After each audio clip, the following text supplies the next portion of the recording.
할렐루야, 반갑습니다. 이제 2023년도도 한 달 정도만 남았습니다. 올해도 고생 많으셨습니다.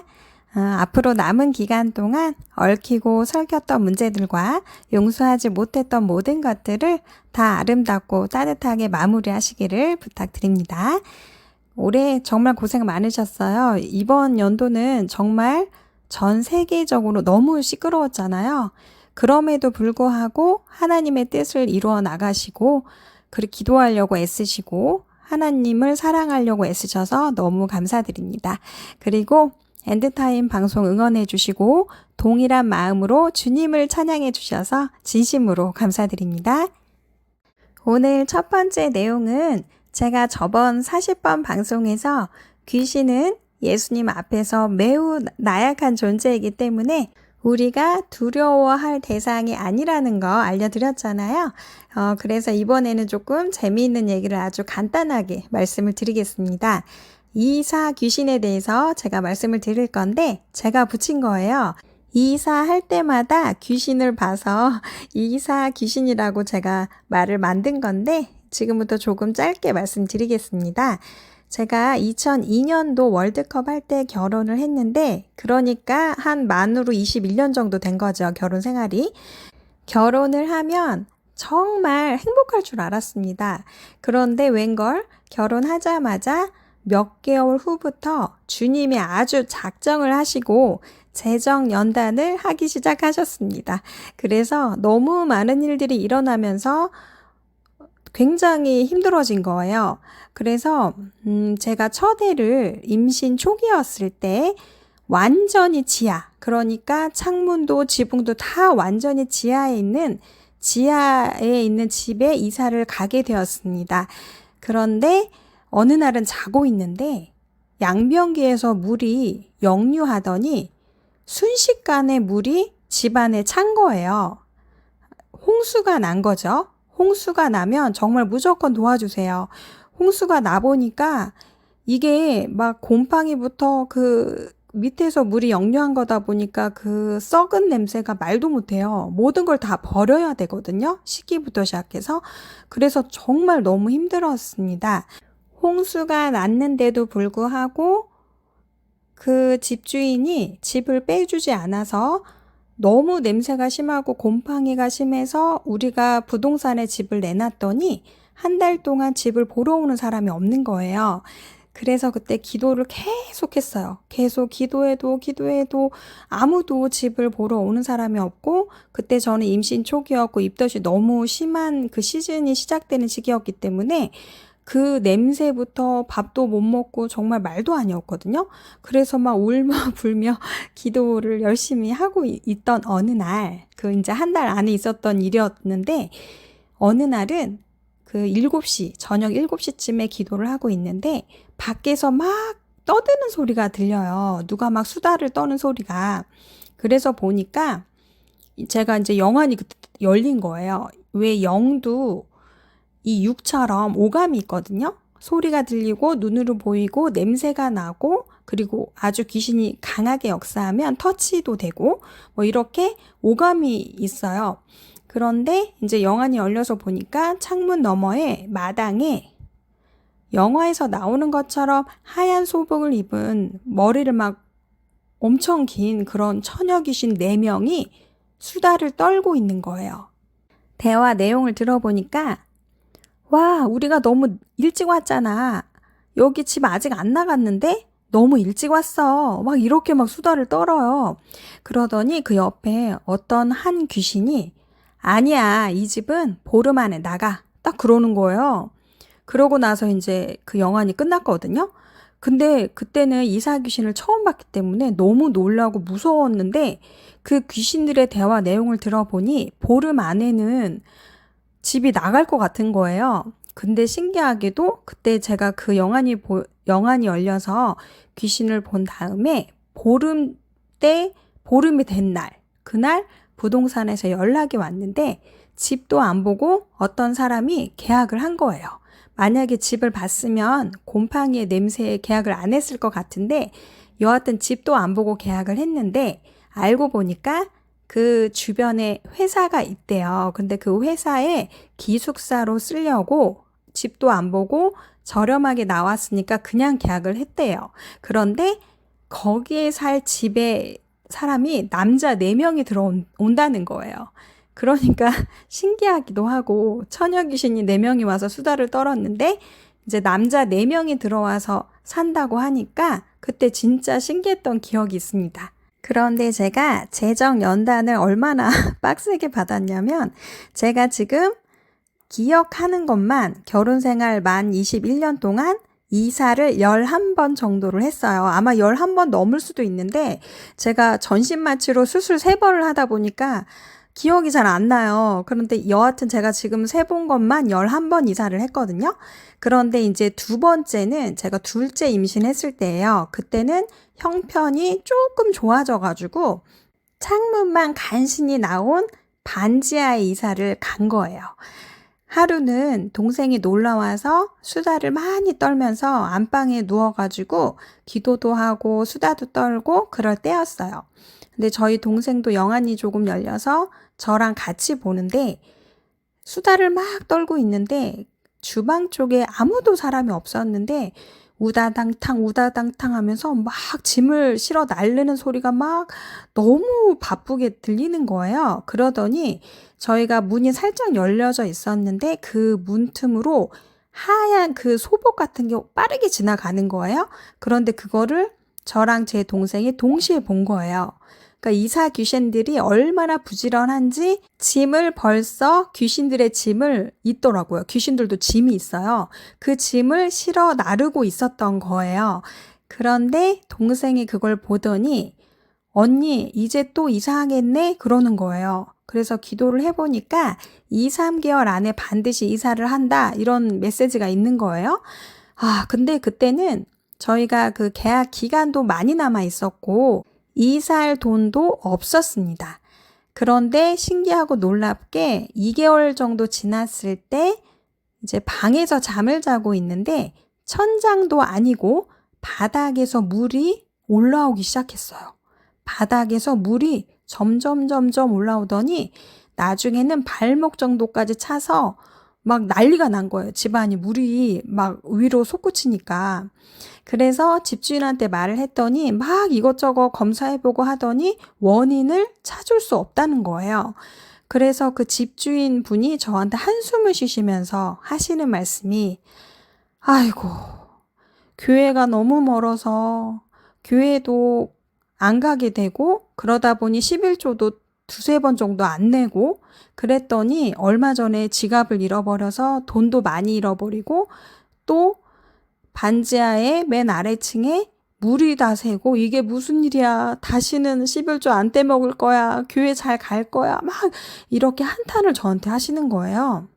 그래서 놀랍게도 정말 2, 3개월 안에 이사를 또 했습니다. 그리고 한 번은 제가 이사를 지금까지 11번을 결혼 생활 동안 했는데 그 중에 딱 한 번만 이사 귀신이 안 보인 적이 있었어요. 그런데 기도만 하면 이제 2, 3개월 안에 이사할 거다 그렇게 말씀을 하셨거든요.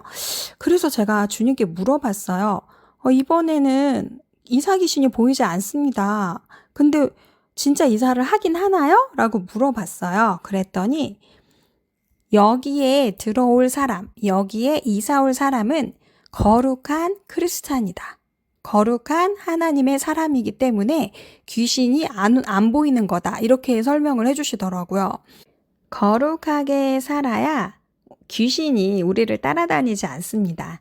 그래서 정말로 거룩하게 살기 위해서는 첫 번째로 하나님을 목숨을 다해 생명을 다해 사랑하시고 또 생명을 다해 사람 눈치 보지 말고 주님의 뜻에 순종해야 합니다. 그래서 이런 이사 귀신들이 존재를 진짜 하고 그리고 제가 봤던 영의 세계는 미리 얼마나 부지런한지 미리 이사를 다 하더라고요. 그리고 신기하게 귀신들도 짐이 있더라고요. 그게 무슨 짐인지는 저도 잘 모르겠지만 여하튼 그런 일들이 있었습니다. 우리 모두 귀신이 아니라 성령님만 우리 안에 내주하시고 거하시기를 모두 소망하고 소원합니다. 다음 내용입니다. 욥기 42장 7절 말씀입니다. 여호와께서 욥에게 이 말씀을 하신 후에 여호와께서 대만 사람 엘리바스에게 이르시되 내가 너와 내 두 친구에게 노하나니 이는 너희가 나를 가리켜 말한 것이 내 종 욥의 말같이 옳지 못함이니라. 이 말씀 하반절만 쉬운 성경으로 읽겠습니다. 너와 내 두 친구는 정말 나를 화나게 하였다. 너희들은 내게 욥처럼 옳게 말하지 않았다. 이 말씀은 욥의 세 친구들에게 주 하나님께서 그냥 화가 나신 게 아니라 정말 화가 나셨다고, 노하셨다고 표현하고 있는 구절입니다. 그렇다면 주 하나님을 정말 화나게, 노하게 만든 이 욥의 세 친구들은 과연 어떻게 행동하고 말을 했길래 주님께서 이렇게 화가 나셨을까요? 그래서 이 욥기는 주님을 화나게 하는 이 세 친구에 대해서 연구를 하고 읽어볼 필요가 있습니다. 그런데 이 세 친구들하고 욥하고 대화하는 그 내용이 굉장히 길어요. 욥기가 42장인데 거의 대부분이 친구하고 대화하는, 논쟁하는 장입니다. 그런데 이렇게 성경에서 큰 비중을 차지할 수 있도록 주님께서 이렇게 기록하신 이유가 있습니다. 욥기 16장 20절입니다. 나의 친구는 나를 조롱하고 내 눈은 하나님을 향하여 눈물을 흘리니.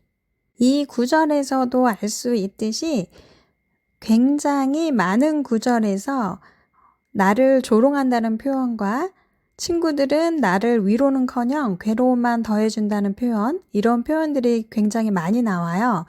이 세 친구들의 표현하고 그리고 뒤에 엘리후라는 사람이 또 욥을 비판하거든요. 그 사람들의 표현을 잘 읽어보면 죄 없이 망한 자가 없고 죄가 없는데 하나님께서 심판하실 리가 없다. 이런 내용입니다. 심지어는 엘리바스라는 친구는 4장에 보면 어떤 환상 가운데서 어떤 영이 나한테 와서 어떤 것을 속삭였다. 이렇게 말을 하면서 환상을 보고 그 목소리를 막 얘기를 하면서 그 어떤 것도 하나님 앞에서는 의로울 수가 없고 하나님께서 잘못을 꾸짖는 자에게 복이 있으니 전능자의 징계를 거절하지 말라고 말을 합니다. 그러니까 너가 무엇을 잘못했고 죄가 있기 때문에 주님께서 잘못을 꾸짖는 거야. 그러니까 주님의 징계를 거절하지 말고 어떤 것을 잘못했는지 잘 생각해 보라고, 스스로 깨달아 보라고 말을 합니다. 이 세 친구들하고 나중에 욥을 비판했던 엘리후라는 사람도 결론적으로 보면은 욥은 죄가 있으니까 그 죄를 깨달아야 되고 그 죄를 회개해야 된다. 뭐 이렇게 말을 하고 그리고 굉장히 해박한 하나님에 대한 지식이 있습니다.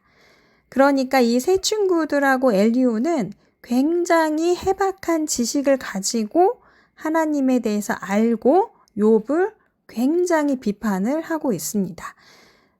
심지어는 아까 제가 말씀드린 것처럼 엘리바스는 환상까지 보고 어떤 신의 목소리를 들었다. 뭐 이런 식으로 말을 하면서 욥을 정죄합니다.